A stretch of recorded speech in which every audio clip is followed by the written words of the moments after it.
Live from News Channel 3, the desert's news leader, this is a First Alert Weather Alert.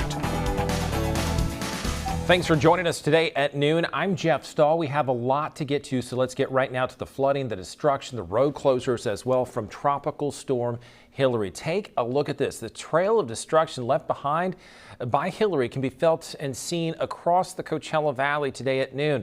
Take a look at that. A plow truck just sliding that mud off to the side, completely inundating the traffic lanes there, experienced by drivers along Interstate 10. Those crews working to clear the highway of that sloppy mud, covering the lanes. Long lines of trucks and cars, as you can see, though, simply stuck there, right there in the middle of the freeway. A number of roads flooded. The freeway remains closed from Bob Hope in Rancho Mirage to Hagen Lehman Way west in Whitewater, just west of Palm Springs. A live look right now. This is over Indian Canyon Drive coming in and out of Palm Springs. As you can see, still water over the road. Dozens of Valley residents still without power right now. Some traffic signals throughout our area are out, so do be careful if you do decide to wander or venture out today. A drone shot of that amazing sight there. We've got live team coverage as we continue to track the aftermath of Hillary. Patrick Evans is standing by with the latest on the conditions throughout our area right now. But we begin with News Channel 3's Marion Bichot, who is live at Bob Hope Drive in Cathedral City. What's going on right there behind you, Marion? Yeah, so Jeff, the latest information I got right now from a CHP officer is that they are about to open up I-10 westbound within the next 15 minutes. And this is what it looks like right now. This is the Bob Hope entrance onto I-10 westbound. They have a lot of semi-trucks lined up, ready to go. So honestly, Jeff, probably within the next 30 minutes, we are going to see this starting to move based off of what my conversation with CHP right now. But right now, it's at a standstill. Varner, we still have lots of cars and semi-trucks going down Varner. It was definitely backed up earlier today, but it seems to be moving a little smoother right now. But I think whenever we check back in with you in 30 minutes, Jeff, hopefully this ramp is going to be open and moving. Live in Cathedral City, Marion Bichot, News Channel 3. Of course, looks a lot different than it did out there earlier today. We turn now to News Channel 3's Bianca Ventura, who is also there along the 10. Bianca, you've been talking to some drivers out there this morning. What are you hearing? Hi, Jeff. We'll be hearing from some of those drivers soon. Right now, we're on an overpass off Monterey, and we're still seeing some of those closures from Bob Hope all the way down to Hagen Lehman Way. So that's a closure spanning about 20 miles. And this closure happened last night because of those flooded waters that you see out there, all of the mud, all of the debris that's left over from Hillary. And we have seen some Caltrans crews starting cleanup efforts down I-10 East. That video sped up a bit so you can really see them making their way down that lane. And it's been difficult for commuters since last night when we first saw closures on both sides of the I-10 about an hour ago. We saw what looked like a good Samaritan getting out of his car to help a driver through that mudded area that's taking over a lot of the road. And like I said, we heard from some commuters that really had a hard time getting to work this morning. Take a listen. I was like, something's not right. And I looked quickly and I saw a bunch of dirt and like mud. And I'm like, something's not right. And then I quickly saw the 10 westbound and it was a parking lot. And I grew up in LA. I've never seen that. And so there was a whole parking lot. So then I immediately made a U-turn and I saw flooding down here too on the Monterey. So I said, I gotta make a U-turn. I'm not gonna get on and spend like 6 hours, 7 hours. To 4 o'clock this morning to go to Eisenhower Hospital, go to work from Jackson and 42nd Street, North Indio. And as soon as I got past almost to Jefferson, all of a sudden the traffic just came to a standstill. And I'm just now getting off at 8 o'clock, getting off the freeway. And that gentleman right there has lived in the valley for about 2 decades. And he says he's never seen anything like this where both sides of the interstate are closed at the same time. And I just got off the phone with CHP officers, and they don't have any word yet on when they're going to be opening up Hagen Lehman Way, but they are turning around everyone who's trying to get on onto Hagen Lehman Way on the I-10 East. We'll make sure to keep you up to date with the latest on these cleanup efforts and closures. Back to you, Jeff. Thank you, Bianca. That's such a vital traffic corridor for transportation as well. Tropical Storm Hillary, the aftermath visible to News Channel 3's TMO's live Skycam there up on Edom Hill. You see those clouds over the mountains, but it's drying out. We've got a long way to go today at noon. Patrick Evans is in with a look at that first alert forecast. Patrick. We do have a long way to go, but the atmosphere is drying out, and the threat of further flooding has reduced significantly. In fact, we're no longer under flood watches of any kind here in the Coachella Valley.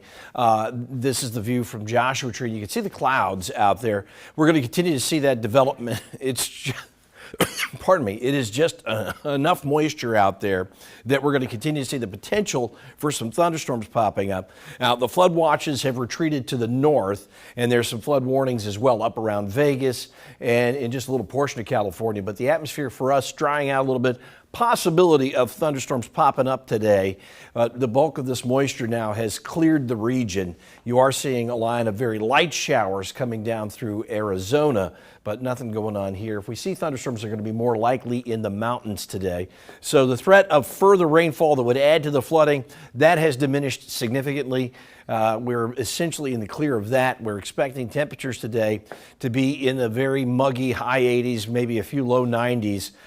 The atmosphere is recovering after a big surge of monsoonal moisture. It's going to take a little while. Over the next couple days, we heat back up. We're going to see numbers trending closer to triple digits by Wednesday, but we do see dry conditions through the rest of the week so that cleanup can continue. And obviously, there is an awful lot of cleanup to be done. Jeff. Okay, thank you, Patrick.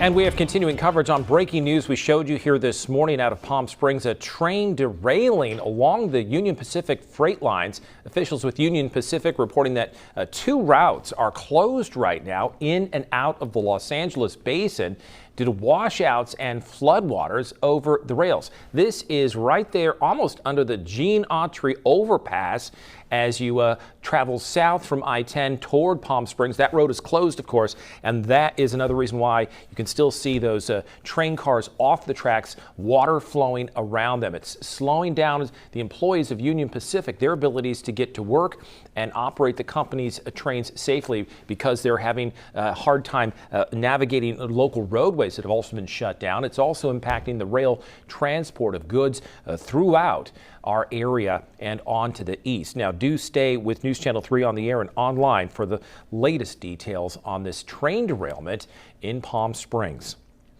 While the storm has prompted mass road closures throughout the Coachella Valley, we are learning right now that several roads in Palm Springs, some good news, are reopening. Highway 111 is one of them, west of the city toward Windy Point, open again. Araby Drive in Palm Springs also open, but the other main wash roads in and out of Palm Springs, they remain closed. Also in Desert Hot Springs, Palm to the freeway is open. There are too many road closures around the Coachella Valley. We can't go list them all, but you can go take a look. We've got the complete list. It's posted online right now at our website, KESQ.com. Now we have an update on downed 911 lines as well around the Coachella Valley. The city of Palm Springs says its 911 emergency line service has been restored. Calls are going again to the dispatch center, but those 911 lines are still down in other cities, including Cathedral City and in Indio. Now those cities have reported emergency line outages due to the storm. No estimated time for restoration, but you know they're working on it. If you live in those cities and you need help, those numbers right there on your screen are the numbers to call. If you need to, jot them down onto a piece of paper with a pencil real quick. You can even pause your TV if you're watching with a DVR and make sure you have those numbers just in case you need them. Well, it's also a rain day for local school kids. Most campuses closed today due to the storm. They include the Palm Springs, Desert Sands, and Morongo Unified School Districts in our area. Administrators citing safety concerns for both students and staff for those closures. No word what tomorrow will bring as far as schools, but do stay with News Channel 3. We'll bring you updates as we get them. Coachella Valley Unified and College of the Desert closing their facilities today, but have not yet started their fall classes. The Banning Unified School District's Facebook page to the west of us said classes would be in session today. Well, as first responders from across the state and the region are here to help with the storm's damage, we've brought in Representative Raul Ruiz. He's live in studio joining me now. We wanted to ask you about help on the federal level. Thank you so much for being here. We know that you're very busy. We caught up with you while you were filling sandbags. This was before the storm came in. Now that we're seeing what's going on, you've seen some of the images of the freeway closures.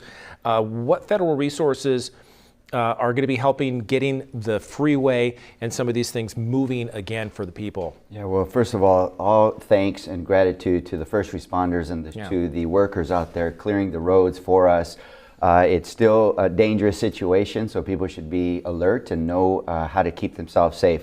First of all, the president sent FEMA resources, had the Coast Guard on call for any rescue missions that were necessary. The state governor declared a state of emergency, so Cal OES is involved, and they're the primary folks that are helping the counties with the resources necessary with other Caltrans agencies to come and clear the roads. I am urging the president, I've been on the phone with White House officials to request that the president call for a federal state of emergency for Southern California. That will open up more federal funds, especially through FEMA, so that individuals can get some funds to repair their homes, and so that the state can get more funds so that they can clear the roads, I-10, and really help reimburse the first responders and the local police, local cities for all the emergency services that they've been providing.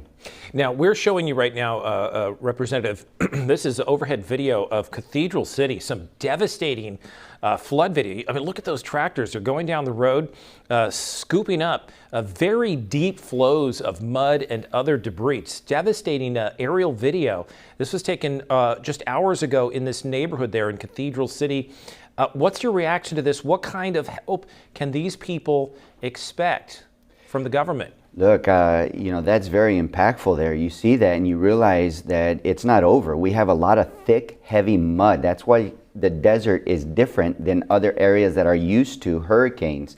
This kind of mud is going to take time to clear, and it can be very dangerous. We see cars, we see semis that are stuck and can't move. We see the train earlier that was derailed. That's going to take time to really repair. That's why we need the president to declare a federal emergency. Look, I had to rescue my relatives, elderly relatives, out of Cathedral City because they had a sinkhole in front of their house that was getting closer to their house. So I had to drive into the storm, get my relatives, bring them home to where I was living to take care of them overnight. And now we don't know when we're going to be able to take them back to their homes, and we don't know the conditions of their homes. So first, these homeowners need to call their home insurance companies to determine coverage. Most people will, but many don't have coverage in the desert for flooding like this.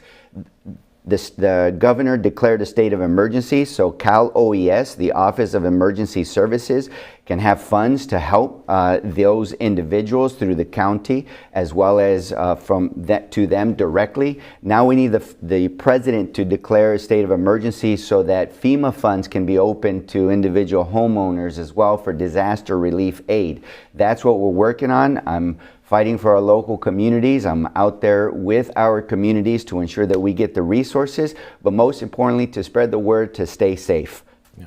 And it starts, as far as reaching out for help, it starts with the insurance company. As far as tapping into state aid, that's through the insurance, or how would they? The first step is through the insurance companies. Okay. They will provide the assistance based on their policy. Okay. If their insurance company does not cover that per se, then they can go to Cal OES. Okay. And they can always reach out to the county to determine the other resources that are available. Look, people can call my office, the folks that I represent, and I can refer them to the appropriate services if they are available. Look, an important thing to understand is that I represent the most impoverished, under-resourced district in the state of California, and one of the most in the entire country. So a unit of destruction from natural resources is exponentially felt in our district Yeah. because we don't have that infrastructure. We are Yeah. underdeveloped. That is why it's so important that the president declares a federal state of emergency and to focus the resources where they're needed the most right here in my district. And people can reach out, and that's often a good way, a good avenue is to reach out to the congressman's office because a lot of times you have connections and can help people make those ties. So thank you so much, Representative Raul Ruiz, for joining us. We know you're busy. We'll let you go, but thank you for being here and stay safe as you continue to assess the damage like everyone else. Thanks so much for being here. Thank you. We are following some breaking news. Mary Bouchot is live. We just spoke to you a few minutes ago. We were waiting for it looked like westbound freeway, Interstate 10 to reopen. You got some new news. Yeah, Jeff, some great, good news. Westbound is now open on I-10, so I'm going to get out of the way. Jeff, when I checked back in with you about 15 minutes ago, all this Bob Hope entrance to I-10 was stacked with trucks and drivers, and now we are smooth moving westbound on the I-10, so great news.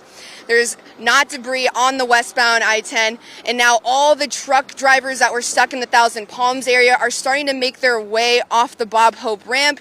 I talked to some truckers earlier, and they were frustrated. They were wondering, when is this going to open? And now this is some great news for them. That way they can continue along their routes, but we'll keep updating you. But right now, it is only westbound I-10 that is open. Live in Cathedral City, Mary Bouchot, News Channel 3.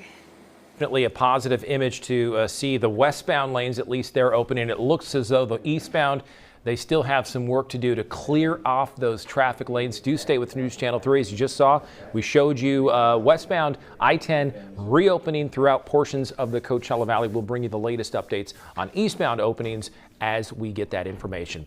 New video, new pictures as well of Hillary's destruction. They continue to pour into our newsroom. If you're looking at pictures right now, in fact, of what appears to be a caved-in roof, this is in Palm Desert. This is in our own neighborhood here.